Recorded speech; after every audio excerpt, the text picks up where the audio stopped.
sometimes I do not have any words for the trauma that other people go through that walk into my office.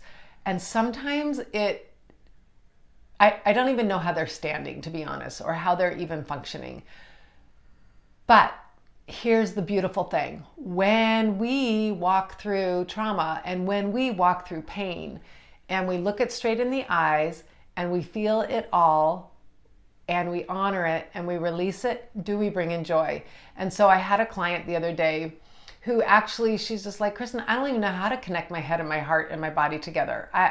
My childhood was so painful. I just went in 3 different ways. And she goes, I don't even want to remember my childhood or my past or anything like that. And I said, yeah, I can understand. After hearing your story, I wouldn't want to really remember mine either. But what we don't want to do is what I told her. What we don't want to do is continue the patterns that we didn't like that happened to us in our childhood and bring them into the here and now and project the same thing into our lives now.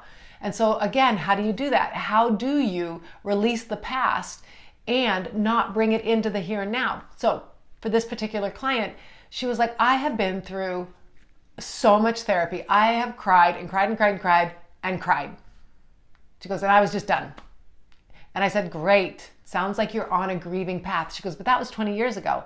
I said, you cried? You probably cried so much you said, I'm done with this. She goes, I did. I go, okay, so you cried. You're releasing the emotion. Now you're like, I really don't care. I don't even want anything to do with my past. She goes, exactly. I go, okay. But now what you're telling me is you're angry. You're angry at some of the people in your life today that are not standing up to or not rising up to your standard of who you want them to be. And it's making you mad. She goes, yeah, it's pissing me off. And I said, do you see why you're doing that? And she goes, no. She goes, they just shouldn't be doing that. I said, okay, but first of all, we're not responsible for how anybody else acts. They're on their own journey. Whether you like their behavior or not, they're on their own journey. The thing we can do is choose what's best for us.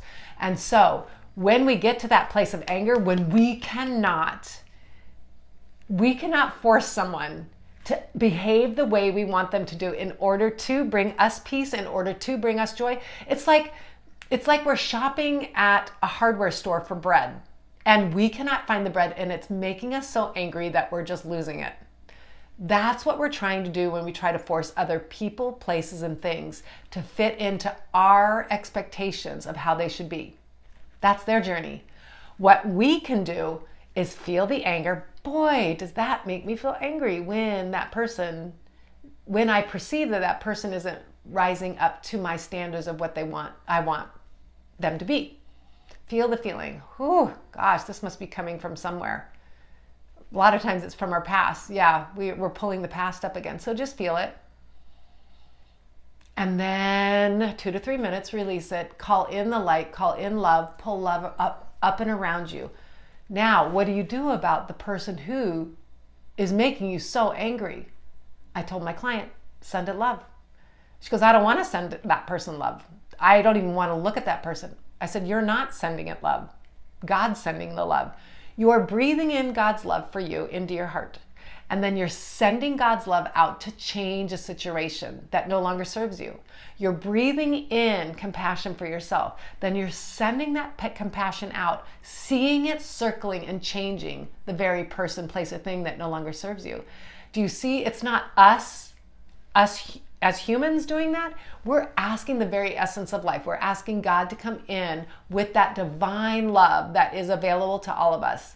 To change. If love changes all, then love will change all. Quite often, I'm going to do a little segue here. Quite often when I'm in Reiki, I will just say, thank you, love, for changing. Thank you. It is done. Thank you for changing. And I just sit there and thank God for the changes He's going to do for these clients. That's the same thing we can do on people, places, and things that have brought us so much anger. So we think. So I told her about that. And she said, well, I guess I can do that. I said, yeah, so guess what? It's going to start to change them and you.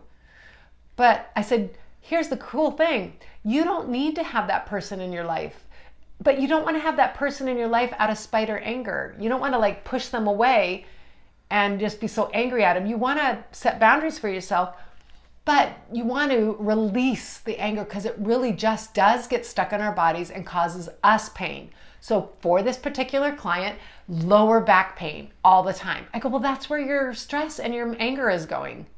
See, nobody can escape our emotions. They are powerful. We are powerful beings with our emotions. Our emotions are really beautiful if you think about it.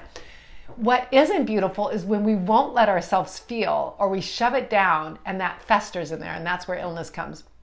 So again, it's super tricky, and I get it.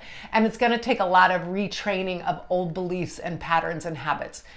But I don't know, for me, I was like, what do I have to lose? Either I stay stuck in the same old looping, pattern, or I rise up and I move forward. And again, a personal story for me, I never even knew that I was carrying my past along like baggage. Like I totally was unaware that I was carrying my past with me. But it was coloring a lot of my relationships, and it was I would keep people at a distance in order to protect my heart. I would keep people out here, even though I was so loving and kind, and I still am, but I just could not let any more hurt come into my heart from things that I had experienced in my life. And so if everyone stayed out here, that's great. And I always used to say, I'm super choosy who gets in to the inner circle of who I am. And I still am to this day. But I have learned to open my heart up a little more because I've healed. And I don't want to walk around such a guarded person, fearful or pushing people away. I want to send love. Doesn't mean I have to be everyone's best friend. Doesn't mean everyone has to like me. See, we're all in this journey together. So the more that we walk into who we are designed to be by loving us first, does everything else fall into the right place. And love conquers all. It really does.